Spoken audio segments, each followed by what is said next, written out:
Aujourd'hui, je vais vous parler du Colisée. Le Colisée, à l'origine amphithéâtre flavien, Colosseo en italien, est un immense amphithéâtre ovoïde situé au centre de la ville de Rome. Plus précisément, entre l'Esquilin et le Caelius, le plus grand Colisée jamais construit dans l'Empire romain, il est l'une des plus grandes œuvres de l'architecture et de l'ingénierie romaine. Le Colisée est actuellement en état de ruine en raison des dommages causés par les tremblements de terre et la récupération des pierres. Il a été construit en 72 jusqu'en 80 après Jésus-Christ. Il faisait 48 mètres de haut pour 159 mètres de largeur. Il a été en service pendant 500 ans. Sa construction de pierre et de béton était attachée à la manière des blocs Lego.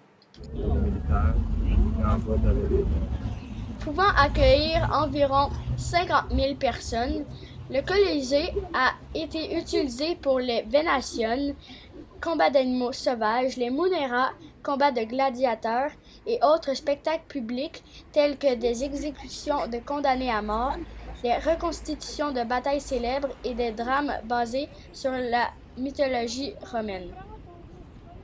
Les jeux étaient célébrés lorsqu'un homme riche mourait.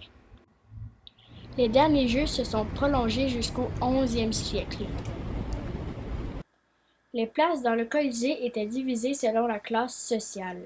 L'empereur arrivait au Colisée par un passage souterrain qui reliait directement l'amphithéâtre à ses palais, ce qui lui évitait d'avoir à passer au milieu de la foule.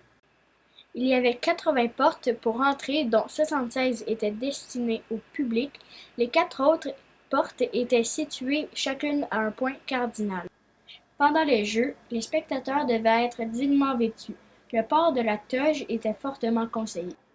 De même, toujours pour respect pour l'empereur, il était interdit de manger ou de boire pendant le déroulement du spectacle. Les sénateurs avaient droit aux meilleures places assises. En haut d'eux se trouvait l'ordre des cavaliers. À l'étage suivant, il y avait les citoyens romains masculins. Une troisième zone située au-dessus des précédents étages était destinée aux romaines. Les femmes étaient séparées des hommes pour des motifs de sécurité et non pour des raisons sociales. Lorsqu'un combat commençait, les 2 gladiateurs entraient par la même porte. Et à la fin du combat, le gladiateur vainqueur sortait par la porte à l'opposé de laquelle il était entré. À la fin du combat, l'empereur décidait si le perdant devait mourir. Pour faire connaître sa décision, il utilisait ces 2 signes. S'il voulait qu'il meure seul et s'il voulait qu'il soit en vie. Ce qui m'a impressionné, c'est que ce que je touchais avait 1950 ans. Puis que des gens qui, ça fait vraiment longtemps, qui ont passé ici, y ont passé, puis que ça a été tellement bien conservé qu'on puisse encore aller le voir à l'intérieur. Ça m'a fait plaisir de vous présenter le Colisée de Rome.